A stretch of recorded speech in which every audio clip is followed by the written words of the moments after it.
Grenades have been used for centuries and would become a standard part of a modern soldier's gear in the 20th century. Out of all the pieces of equipment that the German military used during the Second World War, perhaps the most easily recognizable would be the Stielhandgranate M24, a stick grenade that has become an iconic image of the conflict. The origins of the M24 began in the trenches of the First World War. During the fighting, Germany experimented with a large variety of grenade designs, and in 1915 issued its troops the first stick grenade in its arsenal, which was updated in 1917. In 1924, the basic concept of the stick grenade was refined further.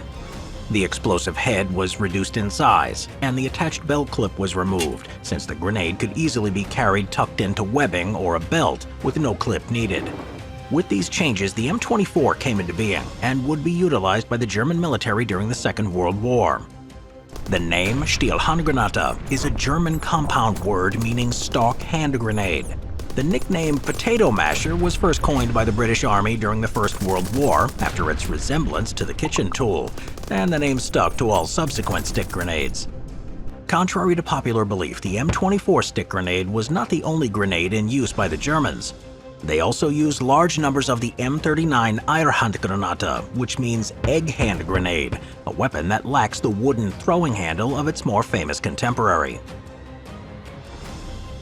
Since its introduction in 1924, there have been many variants of the M24 that have entered service.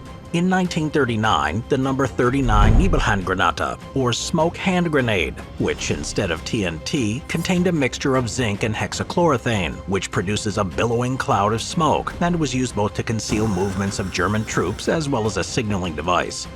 By 1943, the war had turned against Germany, and German industry was having difficulty keeping up with the demands for munitions. The result was the Model 43 Stielhandgranate, a much simpler design. Unlike the M24, this latest version was not ignited with a lanyard through the handle, but was attached to the top of the grenade, making the grenade head self-contained, similar to the M39 egg hand grenade. The handle was added on simply as a way to carry or throw the grenade, not a functional part of its operation. There were also variants which were used for training, and a kalt or cold version which was modified for use in extreme cold after many standard grenades failed to function on the Eastern Front. The M24 weighs in at about 1.3 pounds and has a length of about 14 inches. The explosive charge is about 6 ounces. The blast radius of the M24 was around 12 meters, or about 40 feet. The grenade is not a fragmentation grenade, which inflicts casualties by sending shrapnel in multiple directions.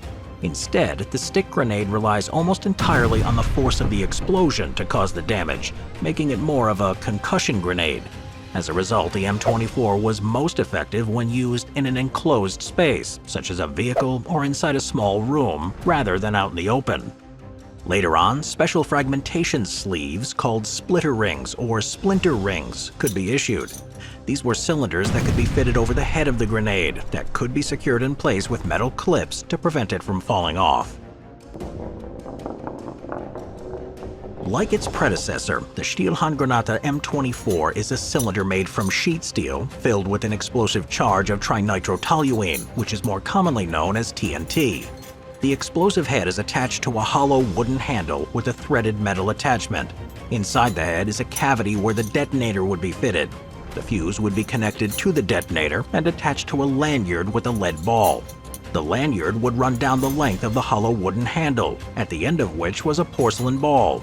The handle is sealed off with a threaded metal cap, which was lined with a spring-tensioned cardboard disc to prevent the porcelain ball from rattling and further seal off the cap from the environment. To use, the metal cap at the bottom would be unscrewed, exposing the porcelain ball. The user would then pull the lanyard. When pulled, an abrasive wire would rub up against a friction-sensitive compound, creating sparks, which would ignite the fuse. Generally, the fuse length would only be around 4 to 5 seconds, enough time for the user to throw it at a target. Once the fuse burned the allotted time, the detonator would activate, setting off the grenade. The detonator would be issued separately from the rest of the grenade, and the troops who used it would have to unscrew the head of the grenade, insert the detonator, and reassemble the grenade before use. This was done as a safety feature to prevent accidental detonations. The majority of stick grenades would be used for their intended purpose, thrown at a target one at a time. There are instances, however, when more substantial firepower is needed. One method of maximizing the destructive potential was called the geballte ladung, or concentrated charge. Also known as a bundle grenade, a standard grenade would have the heads of a number of other grenades attached to it, creating a much more powerful blast when detonated. Any number of heads could be attached, though normally 6 heads would fit around the primary central head. German field manuals described an official, proper way to attach the heads together, though troops in the field would simply bind them together in any way that kept the bundle from falling apart before being thrown. Any type of binding could be used, including metal wire, twine, rope, telephone cords, barbed wire, or anything else that was at hand. These bundle charges were used for heavier work, such as destroying bunkers and pillboxes, anti-tank uses, or anything else that required more firepower than a single grenade. The obvious disadvantage was the weight, which limited the range the improvised weapon could be thrown. The Germans also made use of the gestreckte Ladung, or elongated charge. This would consist of several grenade heads attached to a rod or other elongated structure, all facing the same way. At the end would be an intact grenade. Much like the Allies' Bangalore torpedo, this would be used as a demolition charge to clear obstacles. Like all grenades, the M24 could also be attached to a tripwire for use as a booby trap. Incidentally, though they were often attached to items like flags, weapons, and helmets, targeting those looking for an easy souvenir, the grenades themselves became collector's items and would be taken by Allies as trophies, albeit with the explosive hopefully removed. Main advantage the M24 stick grenade has over more conventional grenades, such as the American Mark II pineapple grenade or the British Mills bomb, was its wooden handle, which makes it easier to grasp and throw. Due to the leverage created by the attached handle, the grenade could be thrown a longer distance, which is always a benefit in a combat environment. When used on uneven terrain, the elongated shape would also prevent the grenade from rolling after it had landed, missing its target, or worse, rolling back towards the thrower. Additionally, as discussed earlier, stick grenades can be bundled together, creating a more powerful explosion. There are some disadvantages, however. The most obvious is the bulk. A stick grenade takes up much more space than a conventional grenade, meaning that troops could equip fewer munitions at a time.